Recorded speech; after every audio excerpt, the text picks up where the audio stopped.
The Denver Broncos outside linebacker room proved to be one of the most fruitful positions on the Broncos roster in 2024. What does that mean for them going into this upcoming season and offseason? We'll break that down and much more on today's episode, Locked On Broncos.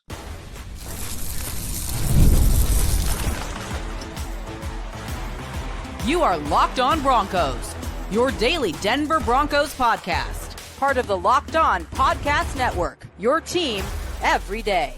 Broncos Country, what's happening? Welcome into another episode, Locked On Broncos, your daily Denver Broncos podcast, part of the Locked On Podcast Network, your team every day. Thank you so much to everyone in Broncos Country, all the everydayers, all the first listeners who choose to make us part of your day, however you choose to do so. For all your Broncos news, content, coverage, analysis, and more, Locked On Broncos is the place to be. I'm Cody Roark, credentialed Broncos reporter for Mile High Sports, joined as always by Sayre Bedinger, site expert, predominantly orange.com. And we got a great show in store for you here today as we continue to look back at some positions that played on this team here and also giving a little bit of a reflection on looking forward. How can this position group improve?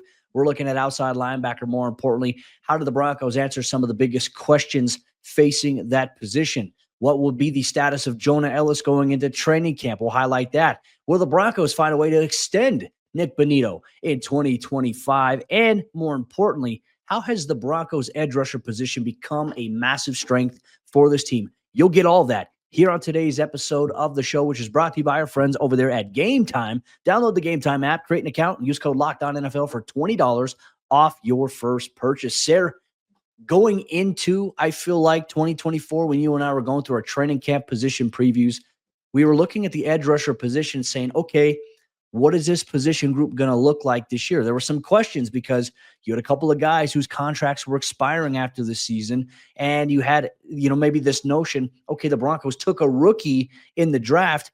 This was the biggest question mark, I think, for this team coming into the season. We were unsure about edge, but man, did we have our questions answered? Big question going into the season, and then you had two guys eclipse double-digit sacks, Jonathon Cooper and obviously Nik Bonitto. The first time that a Broncos duo has done that since Von Miller and Bradley Chubb back in 2018. And of course, the common denominator there is Vance Joseph, who was the head coach back then and is now the defensive coordinator in Denver. But credit is also due to pass rush specialist Jamar Cain, who's done great work with those guys, obviously more so than just the edge players. But look, Cody, when you talk about this edge group, I mean, it's top to bottom. It's not just the top two guys. It's the depth at this group with Dondrea Tillman, who ended up being outstanding as a rookie addition. Jonah Elliss, who was really, really good in spots for the Denver Broncos this past year. Even saw some pass rush stuff from Drew Sanders late in the season. So everybody was getting involved. That was the coolest thing to see. But to have two guys eclipse 10 sacks, I mean, that's exactly what you want to see out of an edge group. Guys that will close out games, guys that make big plays. And these guys certainly did that over the course of 2024. Man, so many of them made plays. Jonathon Cooper, Nik Bonitto. And early on, here's the crazy thing about when we'll talk about Nik Bonitto's meteoric rise here. But Nik Bonitto didn't even start the year at outside linebacker because the Broncos had Jonathon Cooper and Baron Browning. And then early on, Baron Browning suffered an injury against the Pittsburgh Steelers in week 2. And from that point, he really never saw much opportunity on the field after that. The Broncos traded him away because they're like, hey, we really like what we've seen here from Nik Bonitto. And really, Jonathon Cooper, Baron Browning, both players' contracts were expiring. So we saw Nik Bonitto step into the starting role, right? But then we saw the Broncos extend Jonathon Cooper. So it's like, all right, now they got him locked up for the foreseeable future here. You're going to have solidarity at this position, at least going into 2025. Oh, and then now Nik Bonitto all of a sudden gets double-digit sacks, is racking up pressures. Oh, and he's got, a couple of pick sixes on the season. And it's like, wow, Nik Bonitto took such a leap. But remember, his rookie season, we were sitting here talking on the show, how is Nik going to see time? How is he going to get on the football field? The Broncos, even in his rookie year, they had injuries at that position, and Nik still couldn't find his way on the field at that time under Ejiro Evero. But then last year, stepped up and carved out a really big role for himself. This year, borderline put himself on superstar status. His rise has been incredible to watch. It really has. I mean, you've got a star player off the edge. We talked about it going into the season, in the offseason. How many debates did you and I have? Not just with not each other necessarily. We don't often debate on this show. You and I are typically on the same page, but with other people who would say, well, the Broncos, they have a bunch of Robins off the edge. They don't have a Batman, right? And we thought, you and I, that maybe a Batman could emerge from the group that was already there. And not a lot of people agreed with that necessarily. And so to see the Broncos take the approach that they did of saying, hey, player development, player development, player development, despite so many folks saying they should go, and I would have welcomed it, like, go sign Danielle Hunter, go sign Jonathan Grenard, go get one of these guys who could be the Batman off the edge. I was one of those people, and I think you were too, Cody, who was, that would be fun to see. But at the same time, if you roll with the guys that you've got, I think you might have something there. And we were both pretty optimistic on Baron Browning, and I think understandably so. But Nik Bonitto became that guy. Whereas a year ago, or 2 years ago now, we were sitting there wondering, like, okay, Randy Gregory, Frank Clark, like, how exciting is it, Broncos country, to not be having those types of discussions anymore? So you trade away Bradley Chubb. You lost Von Miller a couple of years back. Somebody needed to step up, and it's really, really fun to see in-house guys stepping up and becoming those cornerstone pieces for the edge group. Well, and think about too, if Denver didn't have Cooper or Bonitto emerge, then we'd be sitting here talking about, okay, like the Broncos have all these needs, but now you're going to have to go out there and you have to pay big money to a pass rusher because you need a legit pass rusher here. The Broncos have two of those guys. And look, let's focus on the guys behind them too. We're going to get obviously into Dondrea Tillman and rookie Jonah Elliss. These two guys exceeded my expectations by and large in a massive way, right? Jonah Elliss, we knew because of how high he was drafted that, all right, there's something that this team sees in him. You see the high motor, but then you actually started watching him on the field. You know, you see him in the preseason, you're like, okay, I get it. I see what the buzz and the hype is surrounding Jonah Elliss. And then Dondrea Tillman was this guy who just wreaked havoc in the UFL and was looking for his opportunity to get into the National Football League. And all of a sudden now he's getting in. He's getting sacks. I mean, I think really in his first game where he had meaningful snaps, he had 2 sacks on Baker Mayfield in the Broncos' big-time Week 3 win against Tampa Bay. And all of a sudden it's like, wow, all right. The Broncos, they have 2 really good starters. Now they have 2 really good backups behind them as well. To me, it's set up where all of a sudden, any question we really had about this position going into 2024, I felt like they were answered relatively quickly during the season. And man, they got great contributions from all 4 of those guys at that position. It's really a huge advantage for a defense when you can send pass rush in waves. Like when your top guys can come off the field and you can still have a ton of success rushing the quarterback. You don't get to a team record 67, 66 or whatever it was sacks this year. 63 something. 63. I'm embellishing a little bit, Cody. I'm sure there was a number of sacks. Well, when you factor in the yes, exactly. When you factor in that, I think it was 67, 68, maybe even 69. So hey, which would be real nice for the Denver Broncos. But to your point about the depth, it was, there was different times during the year where I believe both Jonah Elliss, not Caden Ellis, his brother, but Jonah and Dondrea Tillman each had a stretch of 3 straight games with at least 1 sack. And so when you're talking about your depth producing at that consistent of a level, that's pretty wild. And it's a huge testament to obviously the coaches, again, Vance Joseph, Jamar Cain. So this position group, you and I will talk about this, but I feel like Broncos country, you can go to bed at night really resting on the fact that, hey, we've got the edge position figured out for the foreseeable future. I used to stay up all night just dreaming, sitting there, saying to myself, gosh, I miss having a pass rusher. I wish the Broncos could find a legit guy. And guess what? I sleep like a baby now. Broncos country, I'm sure you do as well. Let us know your thoughts on the pass rusher room off the edge here in 2024. What were your expectations going into the season? And what are your expectations now that you've seen the season conclude? Things are very optimistic here for 2025. But with that said, what are some of the biggest questions surrounding the edge rusher position going into 2025? Well, the biggest one is, will the Broncos extend Nik Bonitto? We'll tell you why they need to get on that very quickly here on today's episode, Locked On Broncos. Today's Locked On Broncos podcast is brought to you by friends over there at the Game Time app. And attending NFL playoff games is an unforgettable experience that brings fans together. So imagine what that's going to be like if you want to attend the big game here in just about a week and a half here. Game Time is a perfect place to be able to see the best deals on seats for the big game. And Game Time, they have a brand new feature that's called Game Time Picks. And it makes getting tickets for events even easier. Concerts, football events, basketball games, whatever, or even comedy events that are going on in your area. Filters out the fluff to show you only the incredible deals that you can get on great seats, so you don't have to waste time searching through thousands of tickets. That's all done. So take the guesswork out of buying tickets with Game Time. Download the Game Time app, create an account, use code LOCKEDONNFL for $20 off your first purchase. Terms apply. Again, create an account and redeem code LOCKEDON NFL for $20 off. Download Game Time today. Last minute tickets, lowest price guaranteed.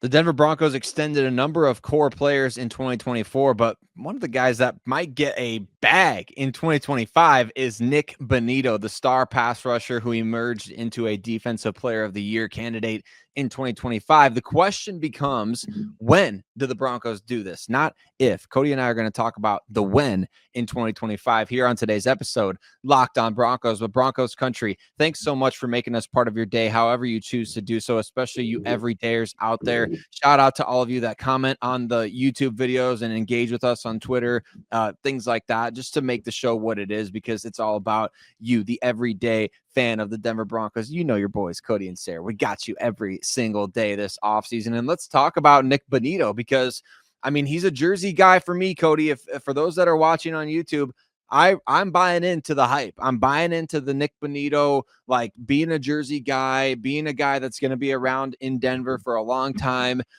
The question is, how are they going to get this done? Because they didn't really extend guys until later in the offseason last year. If you look back at it, right? I mean, Pat Surtain, Quinn Miners, and then some in-season moves as well happened. Do you feel like that's going to be different here with Nik Bonitto and they extend him sometime before even free agency starts? I mean, there's certainly a possibility, especially if it creates more salary cap space here for the Broncos. And look, when we talked about our tease was, will the Broncos extend him? We'll tell you why they should extend him really quickly. And the thing is, because the price here, it's always going up, right? Every year we see the positions kind of reset the market a little bit. And as I'm talking, if you could pull up Spot Track, who are some unrestricted free agents, like the bigger name free agents that are set to hit at the pass rush position, and what is like the highest estimated market value at this point, right? Look, I'm very curious to find out what that is. But like for Bonitto, look, he turned in year number 2. He made the most drastic improvement. You could say he was the most improved player on the Broncos roster. Okay. Now from year 2 to year 3. Okay. How did he take the next step? Like, that was unbelievable to see. He was in consideration. When you look at all the betting sites out there, he had the 3rd best odds for NFL Defensive Player of the Year. So it kind of baffles me, and I'm not too happy about it. I'm glad Pat Surtain's a finalist, because he should be, and Pat should win this award. But Nik Bonitto should have been considered a finalist for NFL Defensive Player of the Year. But you know what? He's in that conversation now. Everyone knows who Nik Bonitto is. And we were talking about other guys here on this defense. He talked about the Jonah Ellis's, the Dondrea Tillmans, guys that, John Gruden would say the anonymous crush. Like, you don't know who these guys are, but here they are making plays. Everybody now knows who Nik Bonitto is. And man, they got to watch him on national platforms. That Monday night game where he got after Jameis Winston, he had the pick 6. That right there was the exciting thing. And then, the Indianapolis Colts, he does the Marshawn Lynch in the end zone on another pick 6. It's like, wow, this Nik Bonitto guy is very special. He's on the Pat McAfee show. So it's like, okay, hey, now the stock is rising in terms of like, oh, who is this guy? Like, people on the outside. And I even saw fans of other teams saying, wow, Nik Bonitto definitely deserves to be player. Even saw some AFC West division rivals saying that, which I'm like, okay, you don't normally see that, but okay, we'll take it. Absolutely. So for me, the price is always going to go up. It changes every year. Who are some of the unrestricted guys here that could maybe get some big contract deals as well? Because this might be able to set a baseline a little bit.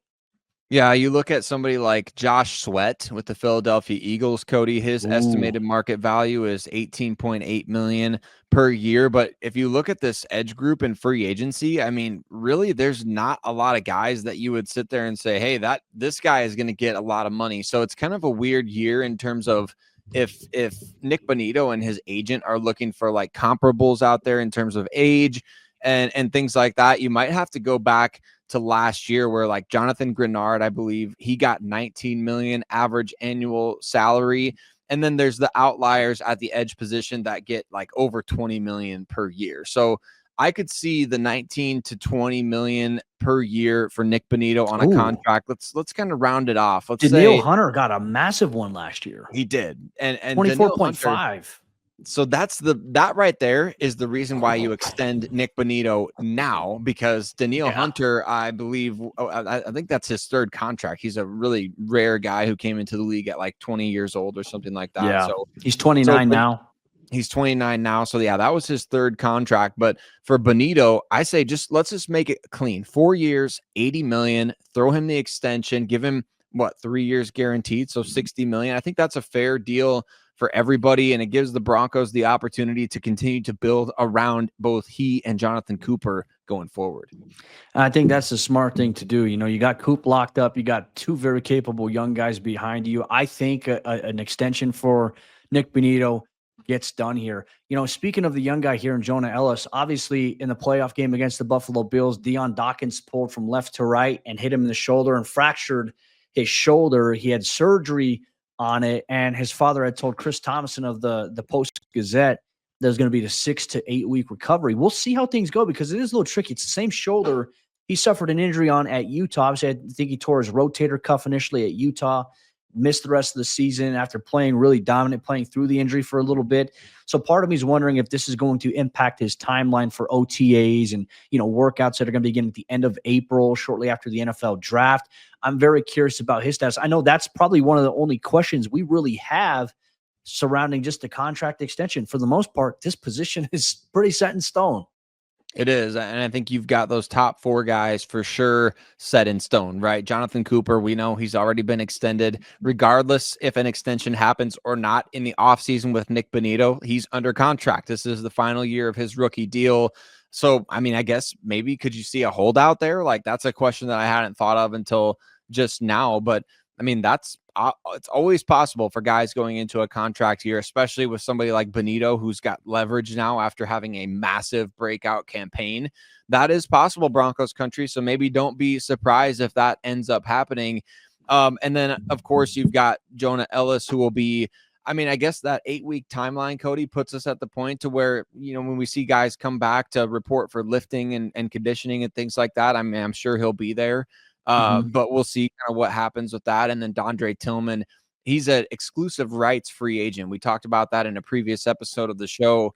And what does that mean? It basically just means that the Broncos, there's a preset amount that every exclusive rights free agent is owed, regardless of team in the NFL. The Broncos can offer him a tender, and basically nobody else can take him away. So it's not like he's at risk of losing him.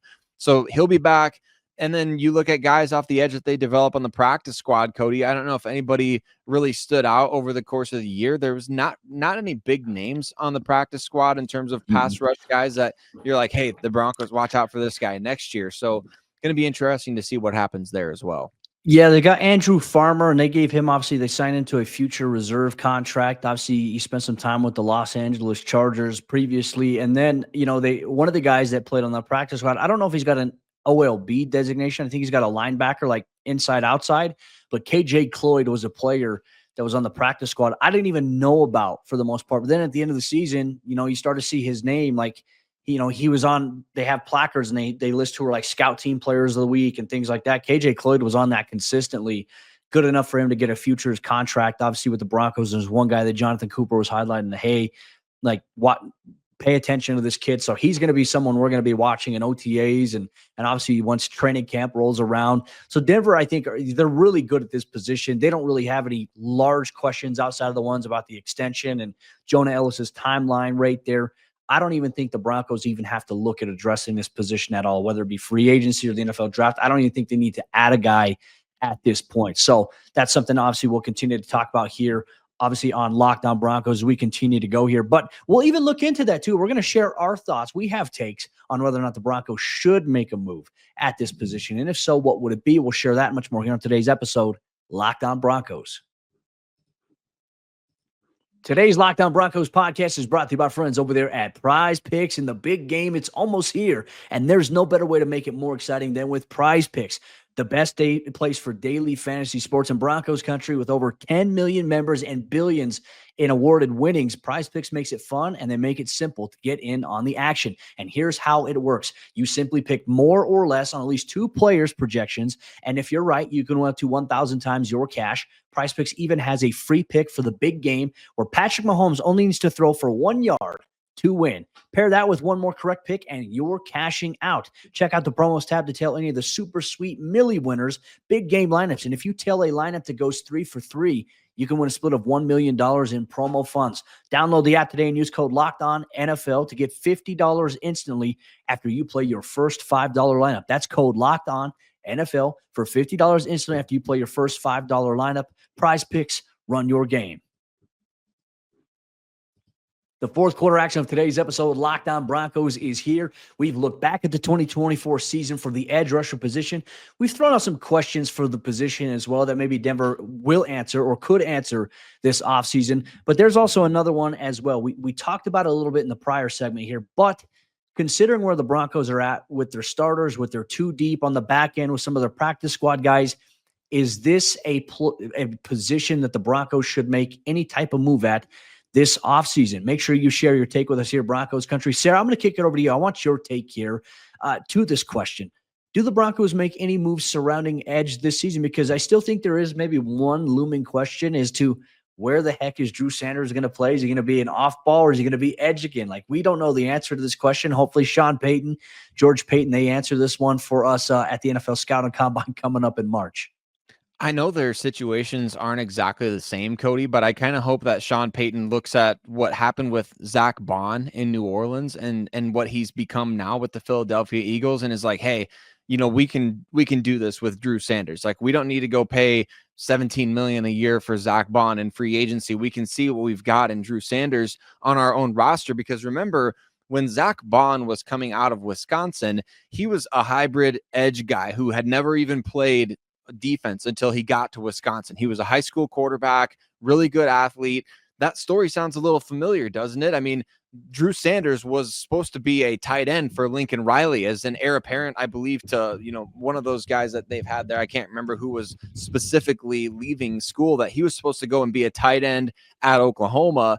And then all of a sudden things shift. You go play outside backer for Nick Saban at Alabama, and then things don't work out there because you're playing behind Will Anderson Jr. So you transfer to Arkansas, where you become a, you know, inside linebacker and an All-American. I think the sky's the limit for Drew Sanders there, Cody. And look at Zach Bond's transition. Like, he was relegated to outside backer in New Orleans, special teams, didn't work out. He goes to Philly, becomes the defensive MVP candidate at inside linebacker. So that's where I'm at with Drew Sanders. I can see that. And obviously, not to flip it here, when you were talking about Zach Bond, I was doing a little bit of research because, you know, I didn't know the ties that bind there, but Jim Leonard was at Wisconsin when Zach Bond was there. So maybe some insight, and maybe a guy like Jim, who obviously was the defensive coordinator, knows a lot about, like, hey, all right, maybe we can use this. Like, even though he coaches the DBs for Denver and he's the passing game coordinator, this is where I feel like Jim's expertise can come and say, hey, Zach was playing this position for us here. Here's how we can use Drew Sanders in this way. So I kind of like that. And we'll see if Drew can make that jump and that leap here. I think that'd be a very fun development here to maybe watch for. I like your take here. And obviously, Broncos Country, feel free to share yours as you're continuing to listen or to watch the show here. My take is, I do not think that they need to add to this position at all. I think their overall depth is strong. I like the guys behind, obviously the starters and the 2 deep from the practice squad that are developmental players. But obviously, as you know, when the offseason rolls around and you get into workouts or you're doing some on-field stuff, some injuries can pop up. And look, you're in the process. You have to fill out a 90-man roster, and Denver is not at 90 yet, and they're a long ways from that. So it doesn't hurt to add a handful of bodies on this, because I remember last year, Denver had a handful of guys like Darrell and Chami being one of those guys. I'm trying to remember who else was there with Darrell and Chami. There was a few other names that I can't remember off the top of my head, but they're no longer on the team. They're not even on the workout. But it didn't work out very well for those guys. But there were some guys that were impressive. I'm trying to remember who number 53 was for the Broncos, unless that was Chami.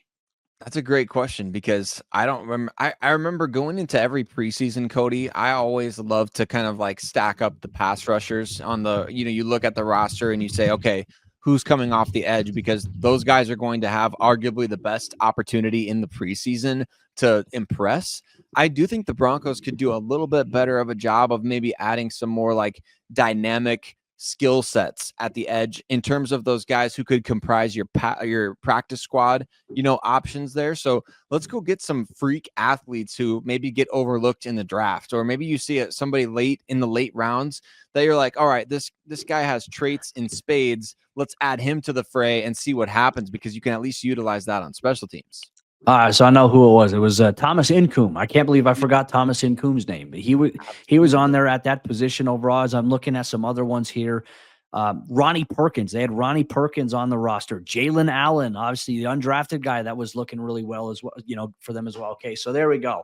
I apologize if those guys happen to be watching the show. I mean, like I said, there's so many guys that come in and out of the roster, especially from one training camp to the next there. But I mean, really, Denver, in my opinion, I don't think they need to make a room, but they have, I think, some spots open in the preseason where it's like, all right, how much are you going to play Nik Bonitto and Jonathon Cooper in the preseason? Okay, maybe a series at this point, maybe a series and a half. But you need your other guys. Like Jonah, Elliss, and Dondrea Tillman will play quite a bit in the preseason, I imagine. But then it's like, what's that rotation going to look like behind those guys? Andrew Farmer, KJ Cloyd. You're going to need at least one or two more guys off the edge that can play that position for you in the preseason, where, look, I also think some things are headed towards 2 preseason games and 18 regular season games, which I'm not necessarily a fan of that approach there, because, look, I think the preseason is so crucial for your guys who are on the fringe fighting for a roster spot. I don't think 2 games is good enough to showcase, all right, this guy's going to make your 53-man roster. I think I miss the old format of 4 preseason games, to be honest with you, 16 regular season games, because you would not see starters play in those final 2 games. You get to see these younger guys have a little bit more emphasis on development. And I think that Denver's developmental traits here from Jonah, Elliss, Dondrea Tillman, I'm just excited to see what Dondrea is going to do even in his second season here, as well as Jonah Elliss. I mean, there was so much to like from it. And then for Bonitto and Cooper, you already know what you're getting from those guys, and it's pretty good production. So I feel very comfortable with this position. This might be the one position outside of quarterback on the roster, which, how long has it been since we've been able to say that I'm super comfortable with. I can put my head on my pillow at night and I can sleep peacefully. Thank goodness, right, for both of those situations, because if you don't have a quarterback and if you can't rush the passer, you ain't going far in the NFL. But the Broncos thankfully have those 2 things kind of figured out. One idea that I do like, Cody, since we did inside backers yesterday and we're talking edge today, how about this guy for a trade candidate? Because he's got 1 year left on his contract. I don't know if they would trade him, but he's close to 30, so maybe they would. The Atlanta Falcons have a guy named Caden Elliss, who I accidentally name slipped earlier. I don't hate the idea of the Broncos finding a way to trade for him. A guy who can play inside backer, who can be a pressure player for you. He kind of just causes havoc out there. Makes it almost feel like you've got 12 guys, although for the Falcons, I think they would argue otherwise with the way their defense played this past year. But at times, I mean, Caden Elliss is that type of guy that flies around the field. He's got range. He's aggressive. He's instinctive. And I think, I mean, heck, I bet you he'd love to play with this little bro. I know that they did the jersey swap last season, where he had this really heartfelt, thought out message. And then his little brother had like a sorry you lost kind of a thing that he wrote on his jersey to him. But just, I would love to see that kind of a trade. Like, you got 1 year left on your deal over there, relatively inexpensive. We know Sean Payton loves the guy because he had him in New Orleans. That could be a guy that could help your pass rush depth without affecting the edge group at all. And we'll see. I mean, really, where the Broncos are at. Michael Wilhoit has done such a tremendous job, in my opinion, coaching those guys on the outside, because he's a former player that's transitioned into a coach. And, man, he's gotten a lot of those guys. Same thing with Jamar Cain. And part of me is wondering, like, what type of flexibility will this room have? That's going to be a fun question to maybe kind of follow here. And look, Broncos country, really the only time I think we're going to figure out if the Broncos address anything in this position is going to be NFL free agency, which is on March 12th, and then the NFL draft, which is coming up in April. But it's good going into a season knowing, hey, the Broncos are all right at pass rusher, and we'll see how things formulate here throughout the entire offseason. But as always, if you want to know what's going on with your favorite team, your boys, Sayre, myself, Cody Roark, we're going to keep you covered every single day all year long, because for the true fan, there is never in offseason. One thing we are going to take a look at, though, Monday's episode of the show for all you everydayers out there in Broncos country, we're going to continue our position review series. We're going to take a look at the Broncos defensive end position, but we're also going to highlight Chris Banjo leaving the Denver Broncos for the New York Jets. Obviously, a great promotion for him. We'll highlight the impact of that and much more on Monday's episode of the show. We'll see you then.